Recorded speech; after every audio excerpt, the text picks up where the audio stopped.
Hello, everybody, and welcome to Coffee with Casey, where we sit down every week. I've missed the last two. Sorry about that. Time's been pretty busy. But we talk about market strategies and market conditions and what's going on in the Northern Virginia real estate market. And I will tell you, if you've been in real estate a long time like I have, your ships have been hit by icebergs. Markets change. You didn't see it coming. Sellers didn't see it coming. We didn't see it coming. So when you get older, you sit up in the crow's nest a lot and you watch. And you watch for that iceberg. And you want to make sure that you know what's going to hit the market before it hits the market. Because of that, what I stare at day in and day out is the inventory and the inventory growth. And as the inventory is high, then prices are soft and you have to be more careful when you're selling houses. As inventory goes down, prices go up, sellers control the market because there's nothing else to buy. So we saw the market bottom out in 223. It didn't get that much better in inventory in 2024. Really low inventory, 23 and 24. All of a sudden this year, again, when interest rates go down, inventory goes up. And interest rates have gone down and interest and inventory has flown up. In fact, around the area, and we'll look at the charts here in a minute, it's gone up between 50 and 80%, and some markets 150%. Now, some of that has to do with Doge, some of that has to do with people concerned about their jobs. But we're going to take a look at that and see where we are. And because of that, we see the iceberg, and we need to take evasive action. So I'm going to talk about some evasive action we need to take. I mean today. I don't mean like today. I'm calling sellers and saying, here's what we're going to do. Right? I know what that was, but this is what it is. Because we need to take some evasive action or we're going to hit that iceberg. So there's tons of money at stake. There's hundreds of thousands of dollars of money at stake. We have no time to make mistakes in this market. So let's talk about the inventory. Let's go to some of the charts, all right? So the chart you're looking at right now is these are the four counties that we mainly work in. This is Fairfax County, Loudoun County, Arlington County, and Prince William County. Now, what you're seeing in the top left chart, for those of you that are watching a podcast, we're looking at a chart where back in 2019, I'm going to sneak up on it so I can read it. Back in 2019, they had a total of 2,300 listings by in the last 30-day period, 2019, 2020. It fell all the way to 1,068. So it was, in 2023, it was one half as many listings as there was in 2020 and 2020.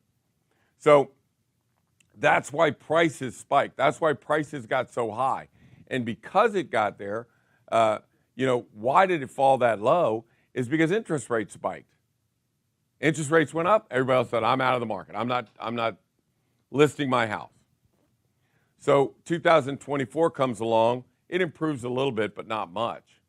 Now we're back up to 1,863 listings. Now remember, we can get to 2,300. We did that in 2020. So, we're 45% higher than we were last year at this time. So in the month of March, we're 45% higher than we were when you take into account all counties. Now, Loudoun County is up 57%, Arlington County 53%, Fairfax 43%. So first I want to go over these numbers, and then I'm going to talk about the strategies we need to take corrective action on. Over here you see year-to-date inventory for the counties. Arlington, and this is year-to-date now. So the chart's on the left, that's the last 30 days. That's called the trending. So that's what's happening right this second. Over on the left is what's happening right this second. Over on the right, this is accumulation year-to-date. So year-to-date, is it that spectacular? Well, it's up 32%. That's pretty good. There's a guy in an office right over here on the top floor over here. Name is Samson. He's going to be really happy if inventory goes up and sales go up 32%. So this is great news for the real estate community. Anybody that's involved in real estate community, lenders and realtors and builders and settlement companies. Now we have a lot more activity in the marketplace. Some people are getting hurt. It is sad to see some people that are going through this federal government downsizing, but it's easy for them to find jobs in the private sector. We have no really unemployment here, so you can find a job pretty quick with the skill sets that you have. All right, so this is the counties that we're looking at right now. So the counties are up in the last 30 days, 45%. Year to date, they're up 32%. That's a big deal. Now, we serve certain markets where we really focus. I've got agents that are top agents in Haymarket and Aldi and Fairfax and Vienna. So these are some of the markets we look at. So we can see of the cumulative markets we do in Fairfax, Loudoun, and Prince William, it's gone from 118 listings to 215, right? That's an 82% increase. So in the markets we service, the Vienna, the Oakton, Haymarket, Aldi, Leesburg, McLean, 82% increase in inventory. So before, when you were listing a house, you were the king. There are not that many listings, so you're going to do exactly what I tell you to do or somebody's going to get hurt, right? So there's a different mentality that you have to have when you sell in a seller's market. Now, we're switching over to a smart seller's market and a smart buyer's market. Just real quick, here's a couple of them you can look at. I do this for when we go in to talk to a seller, this is a Haymarket seller. I'm looking at a chart now for the podcast people. This is Haymarket, and this is the 30-day trending on the left and the year-to-date inventory on the right. And you can see last year at this time, 22 listings. This year, 42 listings. So we need to be thoughtful. I'm going to just whip through the rest of them. Now, the chart you're looking at now, when you put a house on in 2022, 2023, 2021, 80% of those homes were going under contract in the first week. Now, I don't want to say even an idiot can sell in that market, but come on. I mean, if 82% of the houses are going on the market, you don't have to be the sharpest tool in the shed to sell a house in 2021, 22, and 23. But those 80% in the first week sales are down to 19%, 20%. So that means that 4 out of 5 homes going on the market today are what? In the mud. In the mud. You're either in the jet stream or the mud. 20% are in the jet stream, 80% in the mud. Now, I don't know if any of you have been in the mud lately, but it is not a good place. Real briefly, the jet stream, I'm good with that, Justin. In the jet stream, everything flows well. You're experiencing the jet stream right now, right? You have 17 showings. Okay, that's going to double once you go live. So you got 34 people through. Your open house should have 25 or 30 people through. You priced it right. You knew it's priced correctly. So you should have, based on those numbers, at least 7 contracts. That's the jet stream. You're going to get top price. You're going to get no contingencies. You're going to, hopefully you did a home inspection before you listed it, like I keep telling everybody to do, so you don't have any contingencies. You'll have backup contracts, everything's smooth. The sellers are going to love you. It's going to be a party when you go to settlement, trust me. That's the jet stream. But if you look at the chart, if 4 out of 5 homes don't sell in the first week, what are the buyers saying? What's wrong with this property? What's wrong with that property? We're definitely going to need an inspection. And I'll tell you what the price is. You're not going to tell me. I'm not bidding on it. So it doesn't go, the price doesn't get bid up. The price starts to get bid down, right? We just need to be smarter to find the jet stream. It is, and let me tell you, let me give you an example. So if you have a listing, let's say you're going to list a house for $850,000, and you're like, it's worth $835,000. Normally, in a normal market, you would say, let's test 850. Let's go coming soon at 850. Let's market the hell out of it at 850. Let's see who's coming. Let's see how many showings we have. Let's do a predictive analysis. Is anybody coming to see it at 850? Nope. All right, let's drop it to 800. Drop it to 800. Boom, everybody shows up. Contracts come flying in. You get bids. You're in the jet stream, and it's all good. Can't do that right now. You cannot take the high number and test the high number. That's out. You have to go low. So let me give you an example for us. We have some that are 2.35 million. Two of them are in that 2.3, 2.4. We tested 2.5 on each one of them, right? Crickets. Holy geez. Go back now. Now I regret that I didn't start the whole coming soon at 2.25 just to make sure that market is there, right? So I think that, and again, real estate is a week-by-week thing. I mean, the market changes. That's why I sit in that damn crow's nest. It's cold up there. I'm watching. And I saw that inventory go jumping way up like this, and then you start seeing it load, and then maybe buyers are going, hey, I've got a selection. I don't need to rush into buying that house. I've got homes to look at. I've got choices. So we're at that cusp of the first quarter is ending, and the inventory is up 80 to 90%. And that means you need to change through April, May, and June. You need to change the way you do business. The predictive analysis, the pricing now has to be more conservative. You can't take two numbers and say, let's test the big one. If it works, it works. If it doesn't, we can always drop it down to here. I think we did that to her house, didn't we? I think we tested a higher number, we dropped it to a lower number, and we got maybe $75,000 over list price. $90,000 over list price. We started here, wasn't getting anybody. We went to here, we got all the people we needed. We got $90,000 over list price, right? Everybody's happy. Pretty happy supplement, right? So, but what I'm saying is we can no longer test that higher number. We're not going to do it. And if I do it, I'm going to do it kicking and screaming and telling the seller there's no freaking way you can test that number right now. I know it's worth 2.15, or in somebody's case, I know it's worth 835,000. I can get there from 800. I got to test 800. I need to see if the market is at 800. And then give it that full week of soak, and then you have 17 people coming to see it. Then you have 25 people coming to the open house. Then you have multiple contracts. But the way the market is going right now is it's going to be, the smart sellers are going to be fine. Those are the ones going at 8 instead of 850. Now, the 850s, shit, they're not even testing that. They're just launching at 850. Guess what?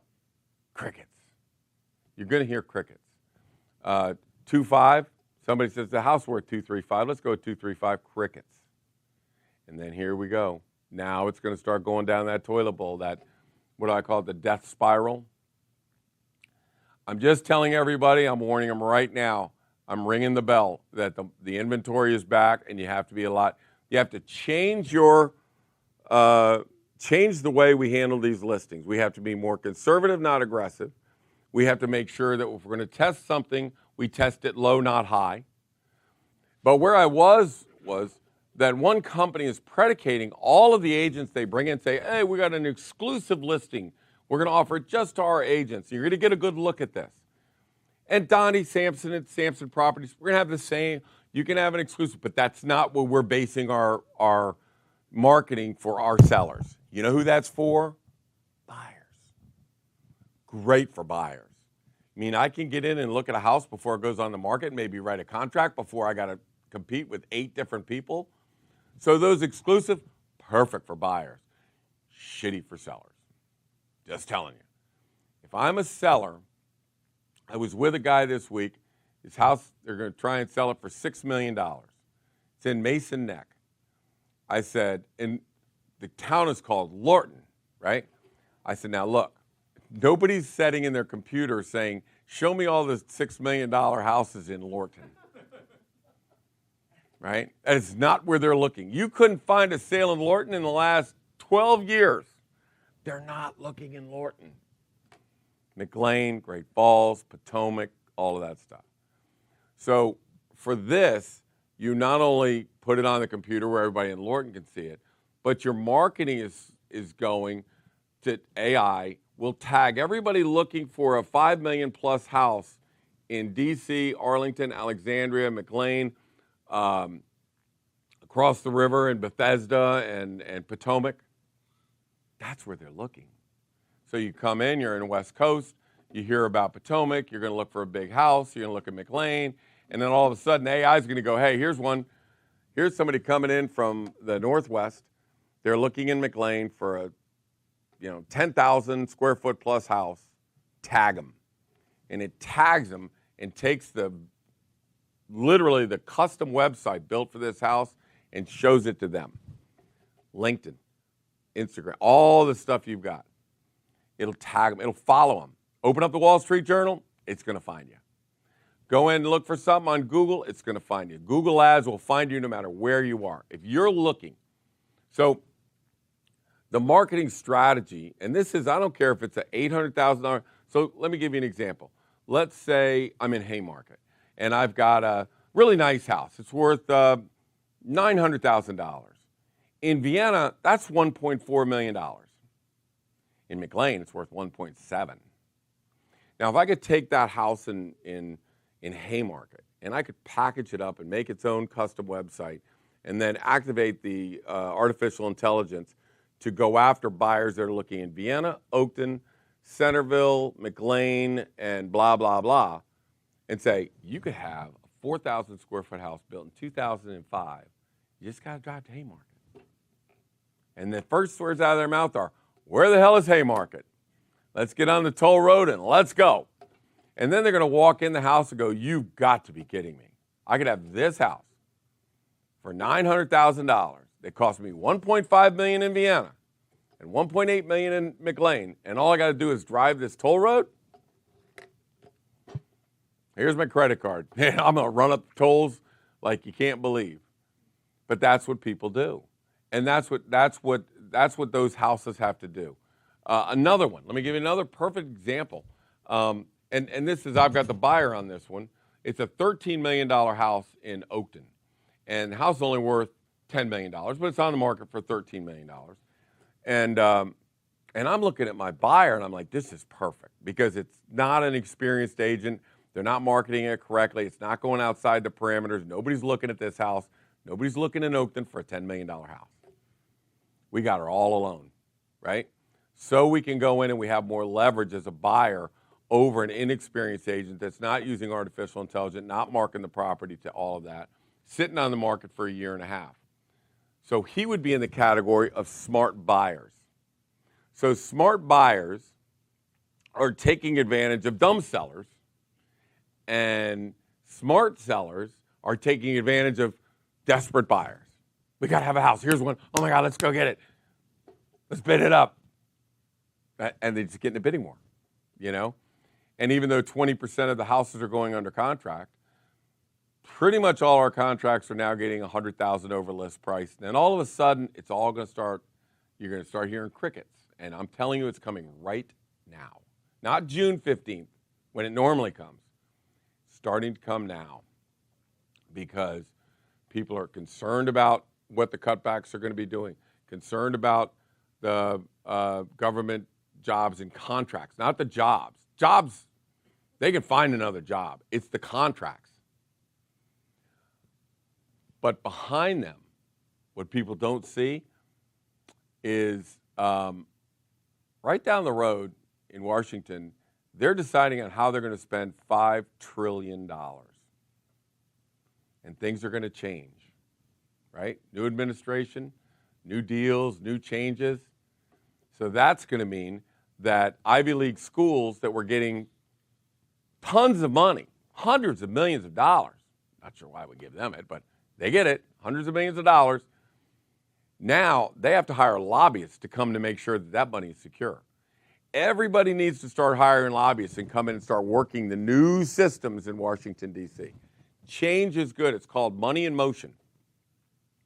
Money in motion is good. Everybody sits and nobody sells their house, that's bad. If there's money in motion, if people are selling and buying, and then the whole real estate industry is healthy. Now, the whole industry is getting healthier. We had 2 bad years. It's all going to start getting healthier. So that's going to be much better. Now the question is, people coming in waves, are they the $2 million, $3 million? I'll let you know.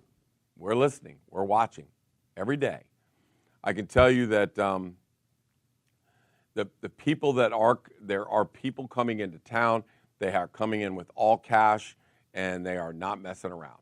They're looking for a house. They want it to be ready, done, ready to go, and they're coming in with cash. So there is buyer pools. The buyer pools are currently absorbing the inventory. Maybe not as fast as it used to, but it's absorbing the inventory, okay? But I'm just saying that right now, we've gone from a seller's market to a smart seller's market, smart buyer's market. Now, I'd sit down over the last 2-3 years, and somebody would say, I want to buy a $2 million house, and I have to sell my $1.2 million house. And I would say, yeah, not a lot of chance there. Because every house that came on had 7 contracts. Chance of getting those contracts is pretty slim. And, you know, it was a lot more difficult. So it was frustrating. And now we sit down, somebody says, I want to buy a 2.4, I got a 2.2. What do you know? They're under contract within a week. Here comes another one. But they're under contract within a week. It's money in motion. We can finally have the inventory to help buyers find a place. And I will tell you that if I'm a buyer and you look at Daliera, who's the most successful buying agent in Samson Properties, she waits. She waits. She doesn't look at a property that hadn't been on the market for 30 days. Then she goes out looking. They get better prices, better terms. She gets better commissions. But that's who they're going after. The smart buyers are going after people that have been on the market for at least 2 weeks, maybe 30 days or more, going in and finding out. Let me give you an example. The house that we just put under contract, we got for $2.3 million. It started 60 days ago at $2.65 million. Just wait. Just wait. It's worth about 2.4, maybe 2.45, but we got for 2.3 if you wait, right? So smart buyers can really take advantage of this market. Smart sellers can really take advantage of this market, but it's not going to be like the Wild Wild West where you just throw something on the market and it sells. You cannot test the higher number anymore. For now, we got to test the lower number to make sure that buyer pool is there, to make sure we stay in the jet stream. We cannot go, let's do an exclusive listing with just the agents in our office and open your house up to 7% of the market. We need to open the house up to 100% plus everybody on the outside world that's looking somewhere else. You got to be smart. If you want to get in this market, we got to be smart. I got 3 minutes to hit that car so I can get on that plane. My name is Casey Samson. You've been listening to Coffee with Casey, where we come to you every week and talk about market strategies and market conditions. And I will tell you, I'm flashing the red lights right now. The inventory is back. We need to change our strategies, change our protocols if we want to stay in the jet stream and out of the mud. We'll see you again next week. Bye now.